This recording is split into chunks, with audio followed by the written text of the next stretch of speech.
ये आज का लेक्चर है फियर एक इमोशन है, उसके ऊपर हम कुछ बात करेंगे। तो जब भी डर लगता है ना किसी को, किसी भी चीज़ का, कब डर लगता है? और डर के साथ में हमेशा लव होता है। अगर लव नहीं होना तो डर ही नहीं। मैक्सिमम टाइम यही होता है कि लव के साथ डर होता है, दोनों इंटरमिंगल्ड है। अगर किसी को कुछ तकलीफ़ है और तुमको उससे प्यार नहीं है, तुमको डर लगेगा। अगर जितना भी तुम्हारे लाइफ में होता है, जो चीज़ भी होती है, अगर तुम कुर्सी से प्यार कर रहे हो तो वो जाने का डर रहता है। अगर तुम पैसों से प्यार कर रहे हो तो वो खोने का डर रहता है। अगर तुम किसी से लव कर रहे हो तो उसे मिस करने का डर रहता है। जो चीज़ भी तुम तुम्हारी ज़िंदगी में देखो, अगर उसके साथ लव है और लव के साथ में अटैचमेंट है तो डर डेफिनेटली है ही है। तो दोनों भी एक साथ काम करते हैं। क्या डर अच्छा होता है, क्या डर बुरा होता है, क्या डरना चाहिए हमें, क्या नहीं डरना चाहिए? डर अच्छा भी है और बुरा भी है। एक हद तक हमें कई बातों से डरना चाहिए। अगर समझो डर नहीं होता तो मैं जाके सीधा आग में कूद जाता, मैं पानी में छलांग मार लेता। मुझे तैरना भी नहीं आ रहा, मगर मुझे डर नहीं है।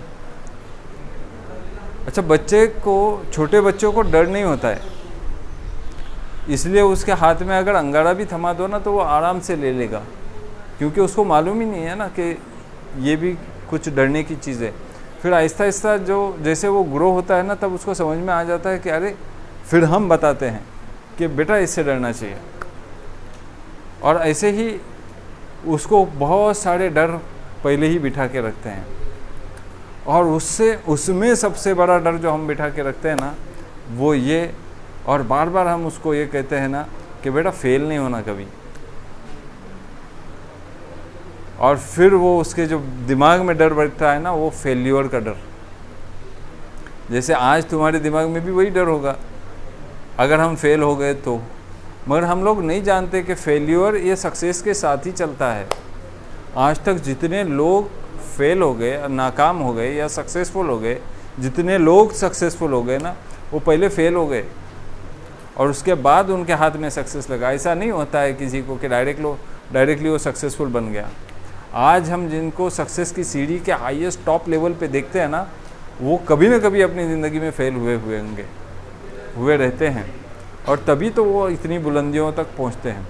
जब बच्चा चढ़ने के लिए और चलने के लिए सीखता है, कितनी मर्तबा गिरता है, और गिर के उड़ जाता है, संभलता है, और फिर चलने लगता है।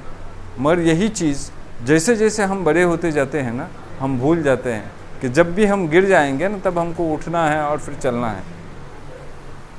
हम तो जब गिरते हैं तब ये समझते हैं, जब हम बड़े हो जाते हैं तो कोई तो उठाने वाला चाहिए, तब हम उठेंगे। तब तक हम उठने की कोशिश भी नहीं करते। मगर जब हम बच्चे को, अभी मेरा बच्चा नवा सा साइकिल चला रहा था, और वो ऐसा हिल के वो गिर गया, मेरे सामने गिर गया। मैंने देखा उसको कि वो गिर रहा है, वो गिर भी गया, मैं उसकी तरफ ध्यान नहीं दिया। और फिर जैसे ही उसने देखा आजू बाजू में कि कोई नहीं देख रहा है, तो वो उठ के खड़ा हो गया। उसने मुझे भी देखा, मैंने उसको ध्यान नहीं दिया, तो वो उठ के खड़ा हो गया, झटक लिया, साइकिल हाथ में लिया और चलते चलते मेरे पास आ गया। मैं फिर उसको बोला, क्या तू गिर गया? तो बोले हाँ गिर गया। अगर मैं वहाँ पे देख लेता या कोई और उसको देख लेता और उसके ऊपर हंसता, तो वो रोने लगता था, वो उधर के उधर बैठ जाता था। ये हर एक ने अपनी अपनी स्टाइल बना ली है। अभी बच्चों की तो स्टाइल हम वही देखते हैं। तो क्योंकि दूसरा डर जो इससे मैं बताना चाह रहा हूँ, लोग क्या कहेंगे। दूसरा डर क्या होता है? अब वो किस बात से डर रहा था? अगर कोई देखेगा तो लोग क्या कहेंगे, इस बात से हम बहुत डरते हैं, और इस बात की वजह से हमारा प्रोग्रेस रुक जाता है। क्योंकि हमारे अंदर इतना पोटेंशियल है ना कि हम कुछ भी कर सकते हैं, लिटरली कुछ भी कर सकते हैं। If you decide to do anything, you can do. तुम कर सकते हो। मगर ये लोगों का डर है ना, ये तुमको पीछे खींच लेता है और आप आगे नहीं बढ़ते।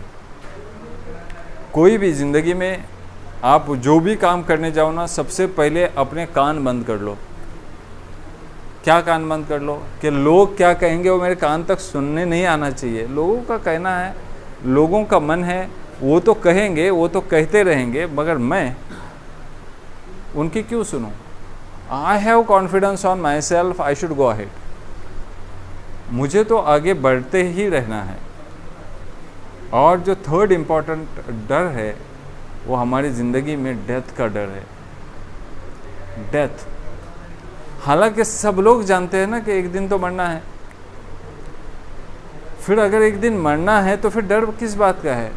तू अगर डरेगी या तुम अगर डरोगे तो भी मरना है, तुम अगर नहीं डरोगे तो भी मरना है। अच्छा, ज़रा सोचो तो, जब तुम नहीं थे तब किस बात का डर था? अच्छा, जब तुम नहीं रहोगे, अब तुम रहोगे ही नहीं, तो किस बात का डर होगा और किसको डर होगा? हमारे जन्म से पहले हमको नहीं मालूम हम कहाँ थे, और हमारे मरने के बाद भी हमको नहीं मालूम हम कहाँ होंगे। तो ये डर है ना, इस ज़िंदगी का डर है। और ये ज़िंदगी चंद दिन की है, जबकि हम जानते हैं कि हर एक को मरना है। और फिर वो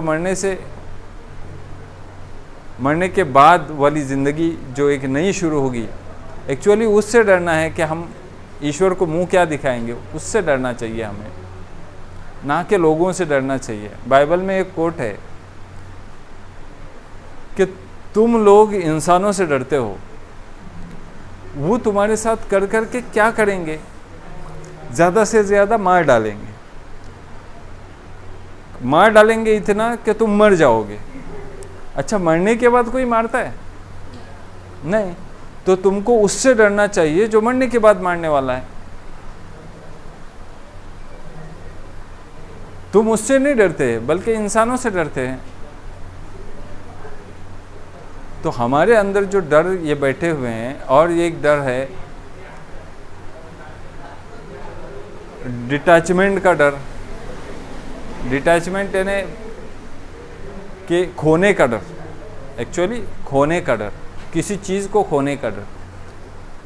किसी से हम प्यार कर रहे हैं, उसको खोने का डर, हमारे माँ बाप के खोने का डर, हमारे पैसों के खोने का डर, हमारे कुर्सी के खोने का डर, हमारी इज्जत के खोने का डर, ये सारी चीज़ों के खोने का डर। ये क्यों डर बैठता है हमारी ज़िंदगी में? क्योंकि हम उससे ज़्यादा लगाव रखते हैं, मोहब्बत करते हैं। जितनी हम ज़्यादा मोहब्बत करते हैं उतना डर उसका हमारी ज़िंदगी में बैठ जाता है। अगर तुम पैसों से ज़्यादा लगाव नहीं करो ना, तुम्हारे पास पैसा आता भी है और चला भी जाता है, खो भी जाता है, कहीं पे कोई लॉस भी हो जाता है, तो तुमको उतना गम नहीं होता। कोई अगर तुम्हारे रिश्तेदारों में से कोई अगर मर भी जाए, अगर तुम्हारा अटैचमेंट नहीं हो किसी से, तो तुमको उतना गम नहीं होगा। मगर जिसके साथ तुम्हारा अटैचमेंट होता है, और एक बहुत बड़ा डर जो हमारी सोसाइटी में चलता है, वो रिजेक्शन का डर। मैं ये करना चाहता हूँ या मैं ये करने चाहती हूँ, सबसे पहले तो क्या मैं ये कर पाऊँगी, ये इस बात का डर। अच्छा, अगर मैं कैसे वैसे कर भी लिया, ठीक है, तो क्या लोग उसको स्वीकार करेंगे, इस बात का डर, यानी रिजेक्शन का डर। यानी क्या मैं जो कुछ करने जा रहा हूँ वो पहले सोसाइटी को स्वीकार होगा या नहीं होगा, इस बात के डर से हम इनिशिएटिव ही नहीं लेते।